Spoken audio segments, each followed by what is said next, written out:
এই যে কারণ বাজারে মনিটরিং করলে কোনো লাভ হবে না। আসলে যদি সত্যি কথা বলি, আমি মাসখানেক আগে এসেছিলাম, খুব যে একটা তারতম্য হচ্ছে তা না। যেহেতু শুধু সিমটা যদি নতুন এসছে, ওইটা গত সপ্তাহে আমি বাজারে দেখেছিলাম 200 টাকা, এইবার এসছে আজকে দেখলাম 140 টাকা। তো মাছ যেটা দেখেছি শুধু চিংড়িটা একটু বেড়েছে। চিংড়িটা আপনার আমি গত মাসে কিনেছিলাম 800 টাকা, 750-800 টাকা করে, যেটা আজকে 900 টাকা করে।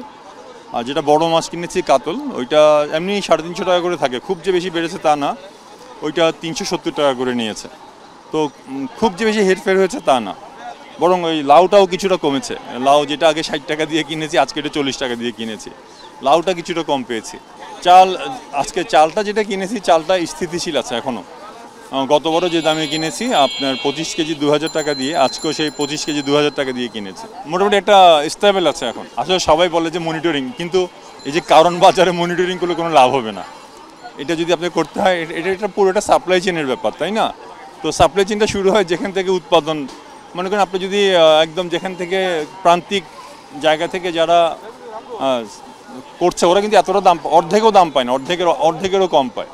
তো আপনি ওখানে যদি, এখানে হয় কি, মধ্যস্বত্বভোগীরা মেইনটা নিয়ে নেয়। যেমন আমি মাস 2 আগে নর্থ বেঙ্গল গিয়েছিলাম একটা কাজে। তো আমি আসার সময় মহস্থানগড়ে দাঁড়িয়েছিলাম, যেমন মহস্থানগড়ে একটা বড় বাজার আছে, কাঁচা বাজার। ওখানে যা দাম এখানে তার 3 গুণ বলা যায়। তো আমি জিজ্ঞেস করেছিলাম, তখন ওরা বললো যে, তো যারা দেখলাম যে ট্রাকে করে নিচ্ছে, ওরা বললো যে ট্রাক ভাড়া দিতে হয়, মাঝখানে অনেক চাঁদা টান্দা দিতে হয়, সব কিছু মিলেই আসলে এই দামটা। সুতরাং এই জায়গায় মনিটরিং করে কী হবে, কারণ এরা কয় পার্সেন্ট লাভ করে। আর এটা তো আসলে যদি বলি, এরা তো ওখান নিচ্ছে, নিয়ে 10% 15% লাভ করছে, এর বেশি তো করছে না।